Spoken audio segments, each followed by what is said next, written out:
ভণ্ড প্রতারক হইতে সাবধান। জেনে বুঝে শুনে কাজ করুন। আসসালামু আলাইকুম প্রিয় দর্শকবৃন্দ। সতর্কতা, পাওয়ারফুল, সাবধান। এই চ্যানেলে প্রবেশ করার আগে নিজেকে প্রস্তুত করুন। আমল কোনো খেলনা নয়, এটা শক্তির পথ, যা ভুল হাতে গেলে ধ্বংস ডেকে আনে। কিছু আমল এমন আছে যেগুলো করতে বেশি সময়ের প্রয়োজন হয় না, অনেক জ্ঞানের অধিকারীও হতে হয় না। কিছু এগুলোর ফজিলত অনেক বেশি, যেগুলো বান্দার আমল আমাকে ভারী করে। আগে মনোযোগ দিয়ে দোয়া বা সূরাটি শুনে নিন, অনেক উপকারে আসবে।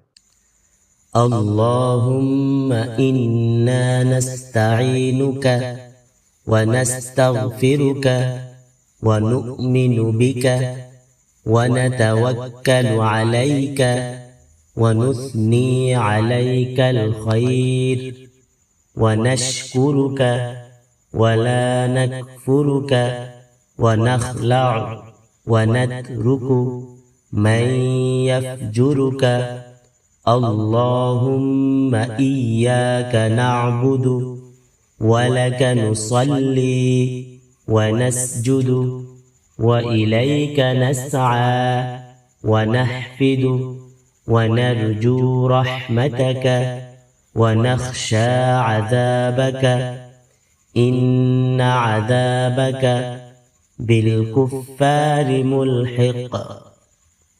বিতরের নামাজের শেষ রাকাতে রুকুতে যাওয়ার আগে যেই দোয়া কুনুত পড়া হয় তার বিশুদ্ধ বাংলা অর্থ হল, হে আল্লাহ, আমরা আপনারই সাহায্য চাই, আপনারই কাছে ক্ষমা প্রার্থনা করি। আমরা আপনার উপর ঈমান আনি এবং আপনার উপরই ভরসা করি। আমরা আপনার উত্তম প্রশংসা করি এবং আপনার প্রতি কৃতজ্ঞতা প্রকাশ করি, কোনো অকৃতজ্ঞতা করি না। আমরা তাদের বর্জন করি ও সম্পর্ক ছিন্ন করি যারা আপনারও বাধ্য হয়। হে আল্লাহ, আমরা কেবল আপনারই ইবাদত করি, আপনারই জন্য নামাজ পড়ি এবং সিজদা করি। আমরা আপনারই দিকে ধাবিত হই ও ছুটে চলি। আমরা আপনারই রহমত বা দয়া প্রত্যাশা করি এবং আপনার শাস্তিকে ভয় করি। নিঃসন্দেহে আপনার শাস্তি অবিশ্বাসীদের উপর আপতিত হয়ে থাকে।